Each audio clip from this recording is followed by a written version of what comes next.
Okay, hey guys. Today we'll be learning about Unit 3.2, which is about osmosis. Say that water diffuses through a partially permeable membrane by osmosis. Water, so basically that just means that if this is a cell, if this is a cell, this should be,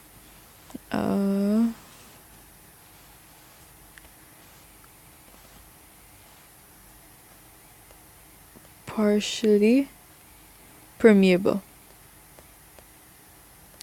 That just means it only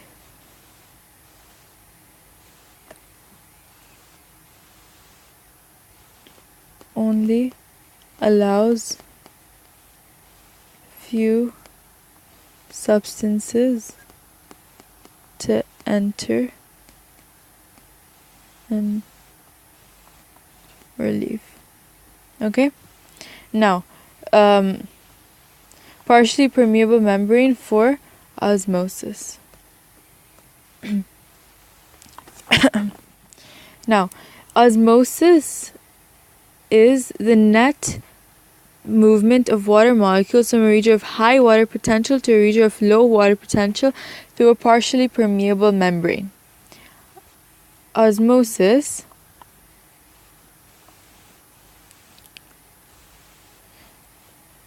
it's the net movement of water. Okay, so osmosis, before we learned about diffusion. Now this is about osmosis. Osmosis is basically the net movement of water, okay, from a region of high water concentration or water potential, basically, which has more water substance or water particles in it, to a region of low water potential.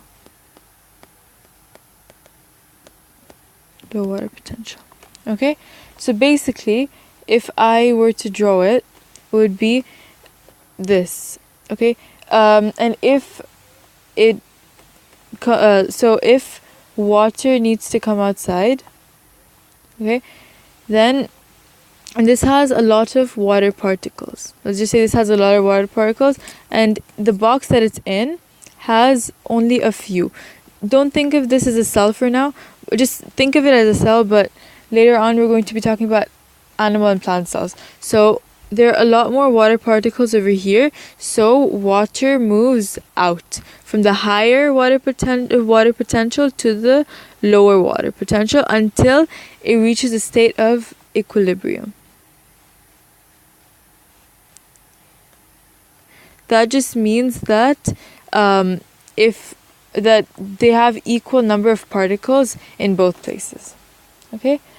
Now, water moves in and out by osmosis through the cell membrane. Obviously, in cells, it moves through the cell membrane, which is partially permeable.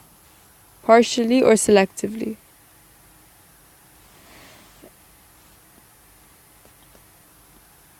Partially or selectively permeable. Remember that. Investigate and describe the effects on plant tissues of immersing them in solutions of different concentrations. Now, okay, if this is a beaker with concentrated solution in it, so the solution is concentrated.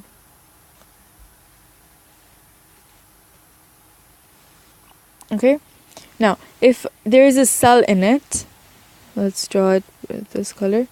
This is the cell, and it has a it's a plant cell, so it's like this, and it has a cell vacuole in it. So just purple. A cell wall and a cell vacuole. If I call this the cell vacuole, and then make this the nucleus. So what happens is that if this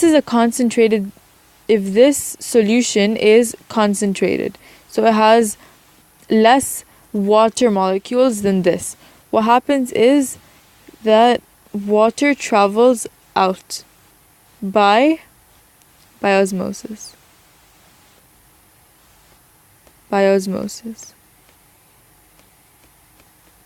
Water travels out from the cell to the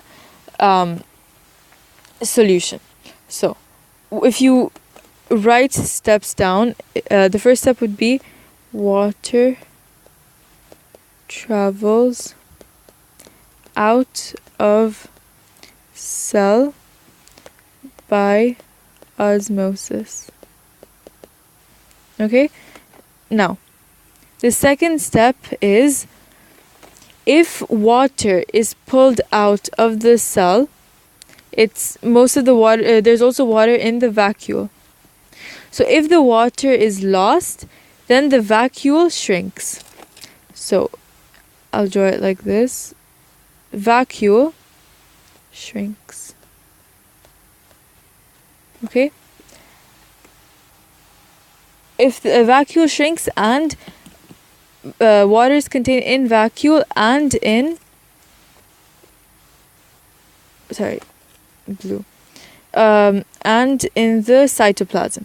So the two things that shrink are vacuole and cytoplasm.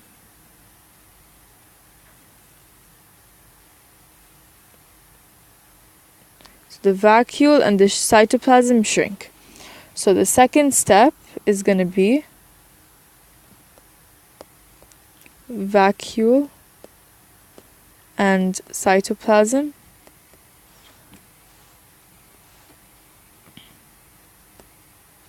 shrink. Okay? So when it shrinks, it is obvious that it's going to be pulled away from cell wall. So the cytoplasm and cell wall are pulled away from, okay, if I am to put it like this, so it's pulled away. The cytoplasm, okay, what happens is this cytoplasm, or you know it, that it's cytoplasm. The cytoplasm obviously has a water molecule, so it shrinks. Then if cytoplasm shrinks, the cell membrane shrinks along with it. So it's pulled away. When it shrinks, when the cell membrane shrinks, obviously pulled away from the cell wall. And the reason the cell wall isn't pulled away is that it's really, really strong and it's elastic. So it's really, really strong and elastic, so it doesn't move and it doesn't break. Pulled away from cell wall. Okay, so the third step is going to be cell membrane and cytoplasm are pulled away from cell wall. Okay, in this, then if I draw the solution, it's going to be like this. The new solution will be, okay, this is the solution, and if this is the cell, this will be the cell wall and it remains intact. It doesn't change. Okay, and the cytoplasm will look a bit like this, and it's shrunk. So we say that it is either plasmolized or it becomes I don't know how to say that, but like for a cell becomes plasmolized,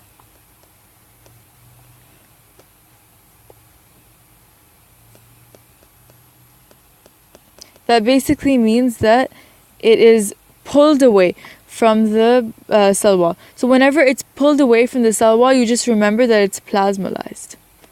Or that. Yeah. Now,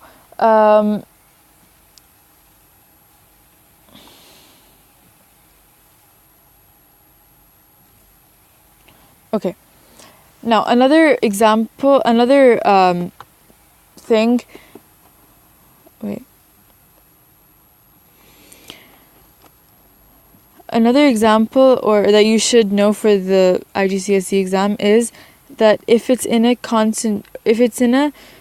dilute or watery solution. So, if this solution is watery,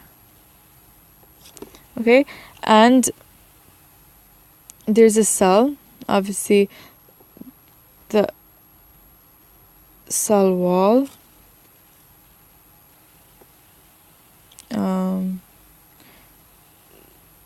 cell membrane,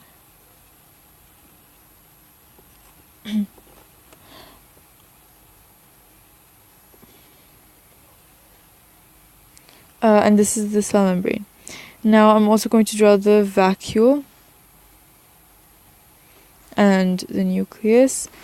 Okay, now if it's in a watery solution, then what happens is water is pulled in. So the high water concentration, the high water potential is this. This has a higher water potential and this has a lower water potential. So water moves from high to low, okay, by osmosis. Water moves from high to low by osmosis. Now, when water is put in, like when water enters the cells, it goes in the cytoplasm, okay, and in the vacuole. The vacuole already contains many particles of water, so when it contains more and more, it expands, basically. So it gets larger. Now, it becomes bigger. And the cytoplasm also increases in size because more and more water enters. So what happens is if the cytoplasm moves, then the water, then it's also pushed back.